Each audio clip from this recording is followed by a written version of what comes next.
राधे राधे गोविंद गोविंद राधे राधे गोविंद गोविंद राधे राधे गोविंद गोविंद राधे राधे गोविंद राधे राधे गोविंद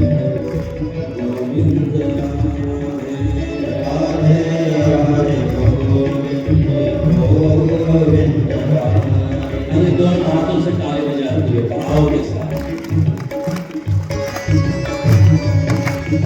संपूर्ण मंच के लिए और हमारे सभी पूजनीय महात्माओं को करतल ध्वनि से ताली बजाते हुए प्रणाम करें। राधे राधे गोविंद गोविंद राधे राधे गोविंद गोविंद दोनों हाथों पर उठाकर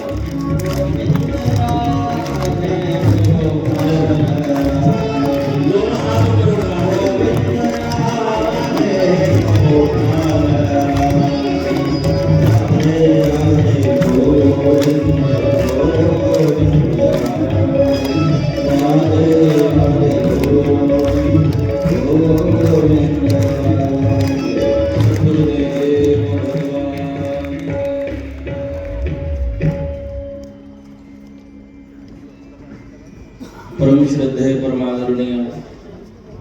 वीरत शिरोमणि श्री के चरणों में दंडवत प्रणाम करता हूँ। आज की सभा के परम अध्यक्ष परम श्रद्धेय निर्मल पीठाधीश्वर श्री महेंद्र जी और मंच पर विराजमान सभी पूजनीय श्री चरण,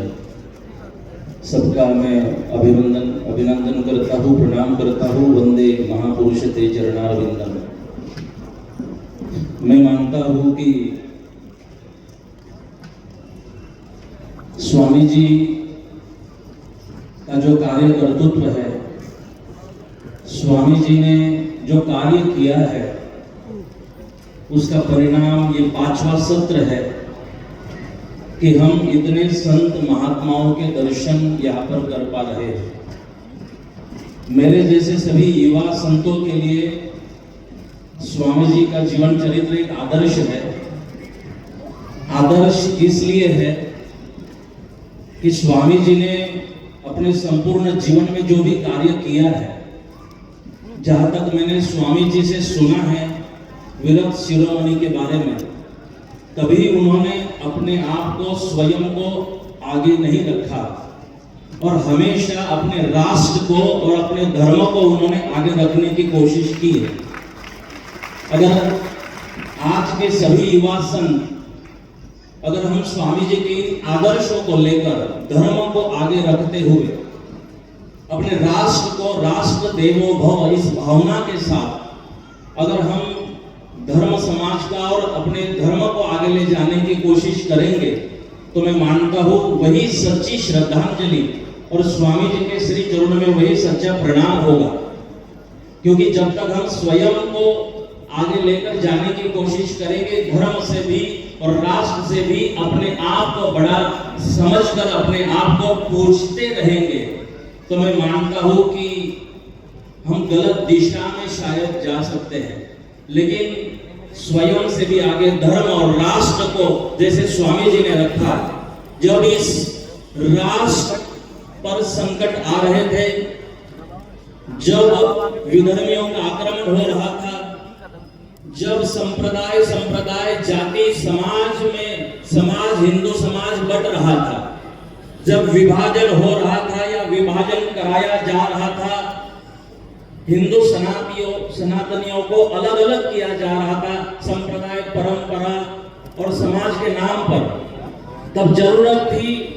कि सभी संप्रदाय, परंपरा, जाति, समाज के लोग संगठित हो और पूरे भारत वर्ष के सभी संत महात्माओं ने पूज्य चरण विरक्त शिरोमणि वामदेव जी महाराज श्री को प्रार्थना की और विरक्त शिरोमणि जी ने जो आवाहन किया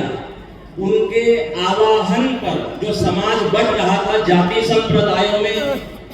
जो अलग अलग परंपराओं में हिंदू सनातनी समाज बढ़ रहा था, स्वामी जी ने एक आवाज दी और स्वामी जी के एक ही आवाहन पर अखिल भारतीय संत समिति का निर्माण हुआ, जिसके चलते भारतवर्ष के सभी संप्रदाय संगठित हुए, सभी संप्रदाय एक हुए, सभी जाति समाजों में जो विभाजन हो रहा था वो रुका। अगर सबसे बड़ा आंदोलन, सबसे बड़ा संगठन जो तैयार किया होगा, निर्माण किया होगा, जिससे ये विभाजन रुका, जिससे हिंदुओं का सनातनियों का संगठन बढ़ा, उसका नाम है अखिल भारतीय संत समिति। आज जरूरी है कि जब हम श्रद्धेय स्वामी जी का स्मरण कर रहे हैं तो हम अखिल भारतीय संत समिति के माध्यम से सभी समाजों को, संप्रदायों को, परंपराओं को जोड़ने का काम करें। मैं जिस संप्रदाय से आता हूँ, सनातन सत्संग संप्रदाय, इस संप्रदाय को जब आह्वान किया गया पूज्य स्वामी जी के द्वारा कि एक अधिवेशन प्रेरणापीठ में होना चाहिए, तो वहां पर अखिल भारतीय संत समिति का 10वां अधिवेशन हुआ था, जिसमें 1500 से 2000 संत महात्माओं की उपस्थिति थी और जिसके यजमान प्रेरणापीठ था। स्वामी जी ने आग्रह किया मुंबई में एक अधिवेशन होना चाहिए, जिसका स्मरण आप करा रहे थे, वो घाट कोपर में हुआ और घाट कोपर में भी 1500 से 2000 संत महात्मा एक मंच पर उपस्थित थे। ये स्वामी जी का प्रभाव था। इसी तरह अगर हम स्वामी जी के इस संगठन को, स्वामी जी के इन कार्यों को आगे लेकर जाने की कोशिश करेंगे तो मैं मानता हूँ राष्ट्र एक होगा। आज राष्ट्र के लिए जरूरी है कि हिंदू सनातनी बटने से बचे, वो जागरूक हो। आज विधर्मियों से जिस तरह का खतरा है, उस तरह अगर हम आलसी बने रहे, ऐसे ही हम अनास्था अपने धर्म के प्रति, राष्ट्र के प्रति अपने हृदय में बनाते रहेंगे, तो मैं मानता हूँ कि फिर स्वामी जी ने जो कार्य किया था वो अधूरा रहेगा। लेकिन यह स्वामी जी के द्वारा पूजनीय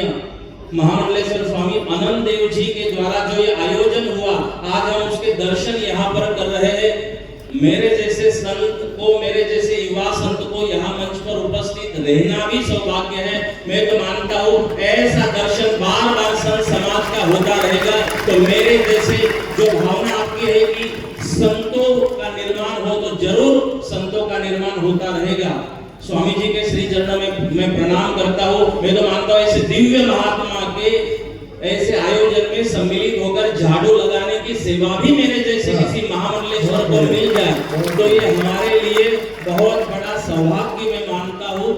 इतना पुरुषार्थ स्वामी जी का रहा है स्वामी जी के श्री चरणों में, और मैं स्वामी जी के भी श्री चरणों में प्रणाम करता हूँ कि आपने इतनी जो रिस्क ली है, इतने सभी महात्माओं को निमंत्रण, मंच पर सबका यथायोग्य सम्मान, मैं इसके लिए स्वामी जी को भी बहुत बहुत दंडवत प्रणाम करता हूँ कि आपके कारण ये सब दर्शन भी हम सबको हो रहा है और एक प्रेरित सनातनी यहाँ पर हो रहे हैं। तो मैं समूचे मंच को प्रणाम करता हूँ, स्वामी जी को भी प्रणाम। एक बात कह करके मैं महाराज जी से निवेदन करता हूँ कि आप कुछ कहेंगे। मैं बार बार इस बात से सहमत हूँ जो स्वामी हमारे महामंडलेश्वर जनार्दन जी कह रहे थे। मैं एक बात अनुभव करता हूँ, 30 वर्ष के बाद भी पूज्य महाराज जी के प्रति ऐसी श्रद्धा, ऐसी निष्ठा, उस एकता का भाव कि आज सारे संत इकट्ठे हो गए, इतने भक्त इकट्ठे हो गए। पता नहीं क्यों मुझे लगता है कि ऐसे नेतृत्व की आवश्यकता है। संत या भक्त या लोग या हिंदू, ये तो जुड़ने के लिए तैयार बैठे हैं, किसी एक नेतृत्व की जरूरत है जो आप देने से। मैं एक छोटी सी बात कह करके आपकी आज्ञा हो, अध्यक्ष जी की आज्ञा हो,